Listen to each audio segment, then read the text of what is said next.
Welcome to another edition of Around with Randall, your weekly podcast on making your nonprofit more effective for your community. And here is your host, the CEO and founder of Hallett Philanthropy, Randall Hallett. It's a wonderful day here on this edition of Around with Randall. I was reading something that had really nothing to do with philanthropy or even my profession or our profession. And something was said that I had to sit down, put the book aside, and kind of contemplate its meaning, which leads me to today's thought process around the subject of the podcast. We always position what we do in terms of relationship building, whether it's leadership annual giving, I'll even say annual giving in general, certainly into major gifts, planned gifts, principal gifts, the relationship piece of the nonprofit work that we all embrace. We always position it as the way in which we teach it, embrace it. How do we do what we're supposed to do from our perspective? And this really has to do with the moves management process. And I've got a number of podcasts, whether it's the key questions in the episodes, 5 different episodes in the 180s, in terms of episode numbers, all the way back to kind of the late episode numbers 20s, early 30s, around breaking them down, each one of the sectors or sections of the move management process, really around the idea of qualification leading to cultivation, leading to solicitation, leading to stewardship. And we have a metric section we kind of talk about in terms of maybe the identification stage. But all of those are the ways we talk about it. What I was reading was a kind of a challenging article around perspective, and that we tend to put things in our own viewpoint, but we don't put them in the viewpoint of those that we're actually working with, dealing with, or trying to motivate, which led me to think around the concept. If we were to ask donors to stage the process that they go through in making a gift, particularly if there are multiple conversations, it's a larger gift, there's a process to it, it's just not $5, I'll just give it, would they entitle it the same way? The moves management process. And what I thought about, started writing about, started thinking about, is the answer is no, they wouldn't. That we've been positioning ourselves around the way we do our job. And not very often do we spin it around and say, how does the donor view their process in the relationship building paradigm? Today, we want to take this apart from the other direction. Spin it 180 degrees. Think about it from the donor's perspective. And in doing so, I think what we'll get out of this is a lot of practical, tactical thoughts about how we can better build relationships by taking off our own lens and putting on our donor lens. So let's start really from the top. I kind of break it down into 5, because if you add metrics or identification, we've got 5 moves management pieces. We've got metrics or identification. We've got qualification, cultivation, solicitation, maybe add closing to that, and stewardship. Would donors have the same 5? And what I came to realize very quickly is I think there are actually 8. There are 8 stages in this process. And all of a sudden you begin to think about, well, wait a minute, how are they aligned? How do they come out if we kind of pretend we're trying to equate what we do with their experience? So as I take apart the relationship building process from the donor's viewpoint, realize I'll kind of fit some into certain segments of the way we look at it, but they don't perfectly overlap, and they shouldn't. And then in each one of these kind of areas or development stages, I'm going to give you some things maybe that they think about that we should be concentrating on more often. Because if we do this in the reverse lens, we actually build better relationships. We think about them and what they're going through and what they need, rather than what we're trying to do and what we need. And the more we do what helps them, the more money we'll raise for us. I don't mean individually, but for organizations. But you have to change your paradigm. So let's start at the top. When we begin this process of the relationship and we spin ourselves around to the donor perspective, what we're really talking about at the very, very beginning is curiosity. People who are looking for ways of making a difference. And I think this is true if you look at any of a Prince and File 7 Faces of Philanthropy, any one of the 7 faces that they articulated in the 1994 academic study about donors and their behaviors and how you can categorize them, that all of them are in a curiosity stage to start with. They're open to what's possible. They may be lightly aware of an organization, and they may be just recently introduced to the concept or newly introduced to the concept of wanting to do something philanthropic, even though they've known the organizations maybe from long ago. These moments are really based on what they seek. What they're aiming for is a sense of clarity. What does the organization do? Why does it matter? If we begin to spin ourselves, this may be more inclined also with the annual giving pieces about communication. As we've talked about a number of times, the number of donors that we have, households, making a gift is below 46% according to the latest statistics. So if all we do is we keep talking about what we're doing instead of trying to figure out what they want, then we're going to see a continuation of a decline into oblivion when it comes to donors. The response that we should probably be thinking of when we think about this kind of stage of curiosity is all around storytelling.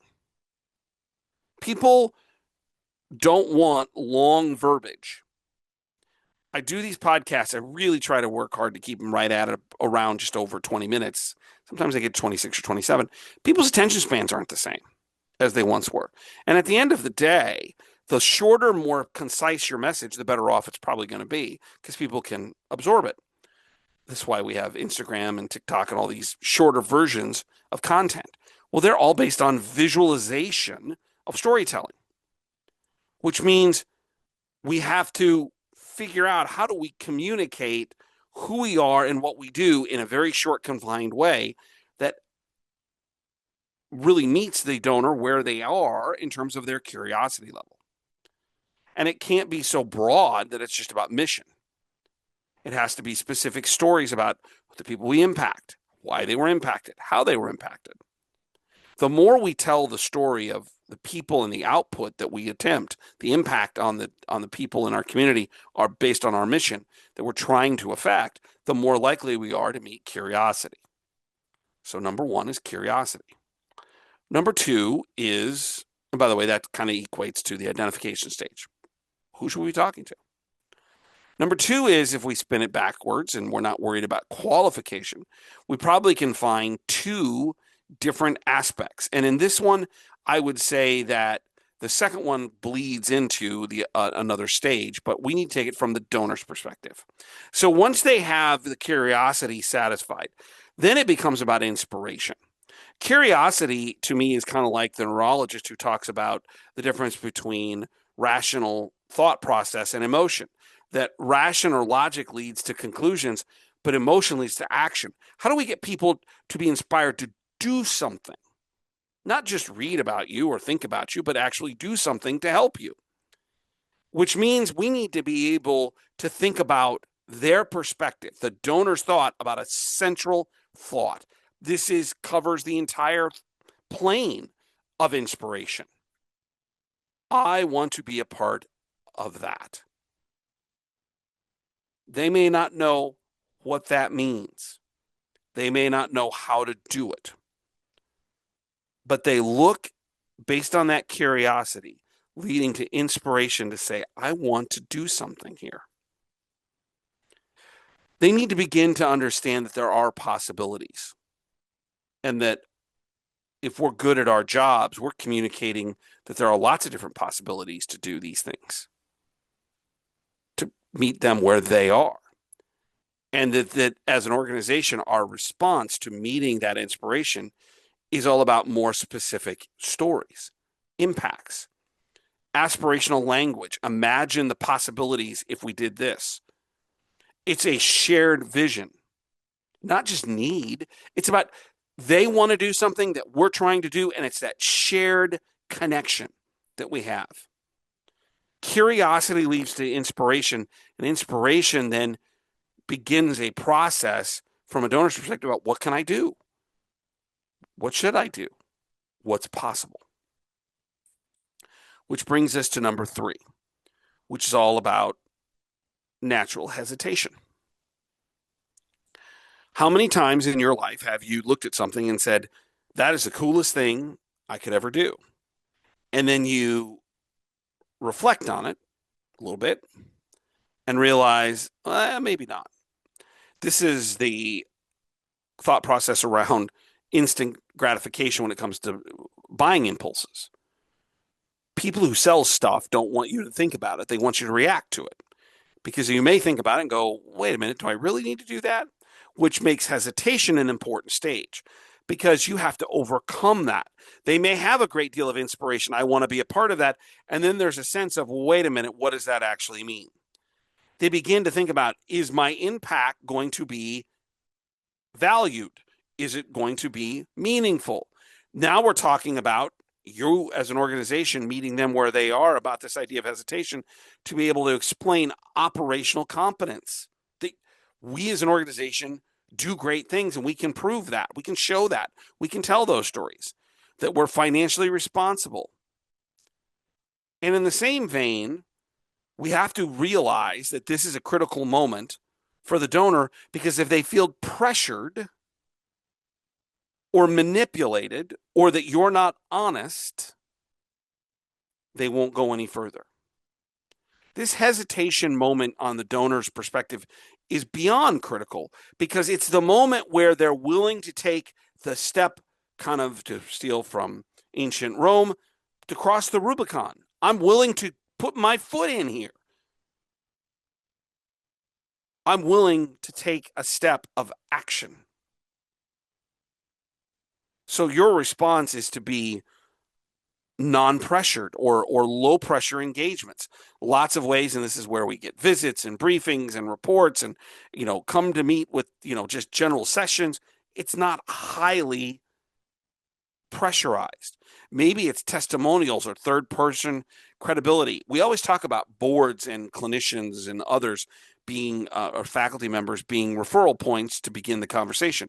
Maybe we should be thinking about them from the perspective of this stage, from the donor's side of hesitation, where that third party endorsement says, yep, I've done it and it's worth it. I'm one of you and I've gotten a lot out of this. Curiosity leads into inspiration, inspiration into hesitation. And if we can cross the Rubicon from hesitation, we then move into, and hesitation is kind of that overlap from qualification to cultivation. But we're not talking about our side, their side. Hesitation leads into now engagement. What is it that they want to actively participate in? And I mean that specifically, active participation. Writing a check is active participation, but that's not the only participation. Is this the point where we can get them to have their questions answered around, different aspects of our organization or the things that they most value? By the way, if you reposition engagement from their side, what they're looking for, which is going to lead us into the idea of trust and clarity, is really the thought process of conceptualizing their passion, what it is that they want to accomplish. What they're looking for is consistency and personalization. The higher the level of participation, i.e. bigger gift opportunities, the more individualized, personalized that interaction needs and should be. It matches their interest. And increasing the level of engagement with people inside the organization that may not be you as a gift officer. These are our clinicians, our faculty members, our board members. Who else can tell that story? Because what we're looking for from their perspective, from a donor's perspective, is regular touch points, a smooth coordination where they don't have to work very hard, and avoiding redundancy or scattershot type communication. There's nothing worse in my world if I hear the same thing 6 times. I got it once. I don't need it 6 times. If you keep repeating the same messaging to someone who is willing to engage, you're wasting their time.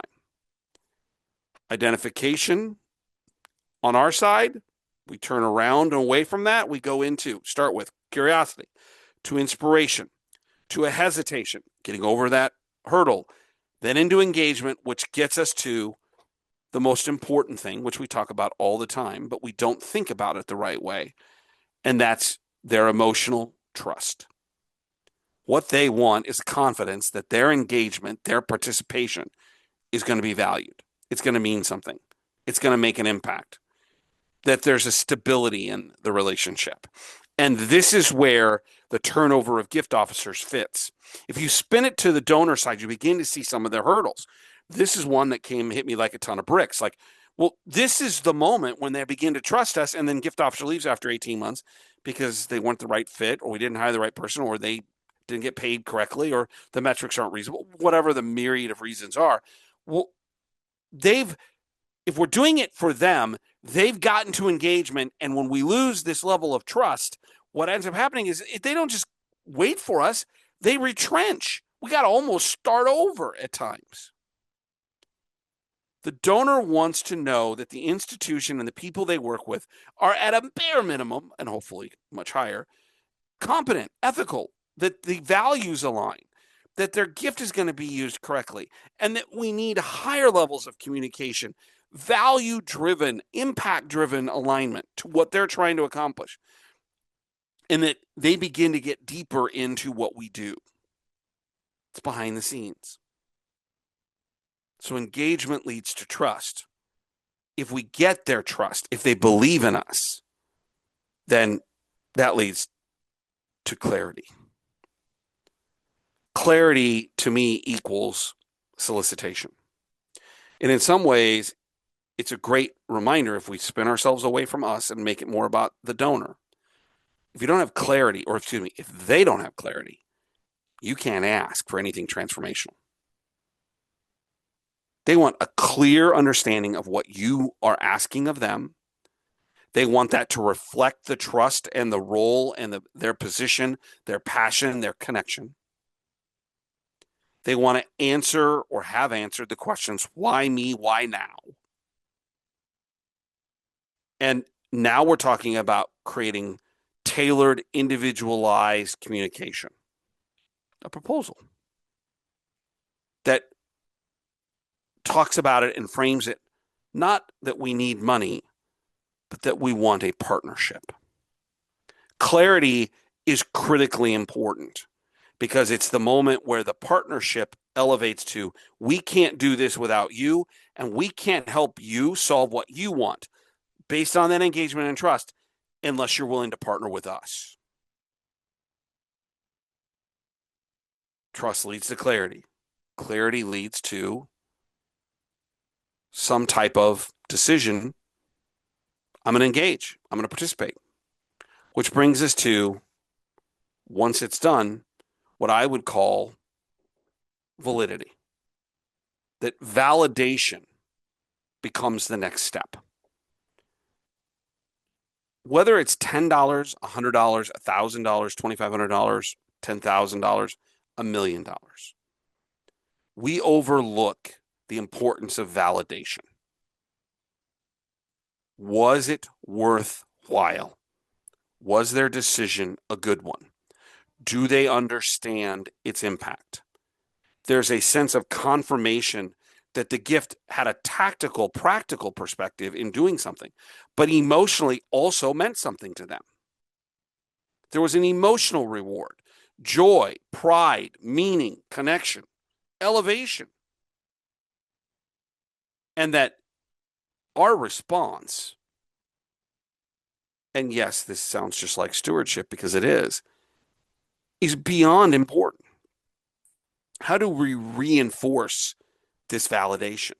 Giving them either verbalized, written, in person validation that things were done based upon their choice to participate. And then we come to the last one, which is the one maybe you thought, well, wait, we're done. No, because if we know that our largest donors, more often than not, make many gifts before they get to that transformational level, and we know that the number of donors is diminishing, but the dollars remaining the same, bigger gifts make more of a difference, then there is another step here from the donor's perspective, not from ours, from theirs. And that's continuity. Continuity is about understanding that the relationship's going to continue, that there's more to come that benefits them, not us. How does the continuity of the relationship benefit me as a donor? This is where we get into conversations about really what their legacy, what they're trying to accomplish. And this is where, probably not surprising, there's, to me, a natural connection to planned giving. I do this more and more often, in part because I think clients are trying to be smart, but also with their money. But because it's an expertise I have about planned giving, is the discussion or thought process around, hey, have we asked the question what they're trying to accomplish? What is the most meaningful thing that they're trying to do? How can we help them do that? Because if we do that, that's continuity. Think about a relationship between a husband and wife, partnership, whatever, and there's kids involved. And the kids go off to college or go out into the world, wherever they go. To me, the first thing I thought about when I was thinking about this in terms of continuity was my wife and I, that there's a continuity in the two of us outside of our children. We don't need the children to make our relationship work. Now, our relationship is beyond significantly better with the kids in them. But eventually, they'll go out on their own. That's what we're training them for. That's what we're raising them for. The point is that I don't want that moment when the kids leave to be the highest point of our relationship, continuity.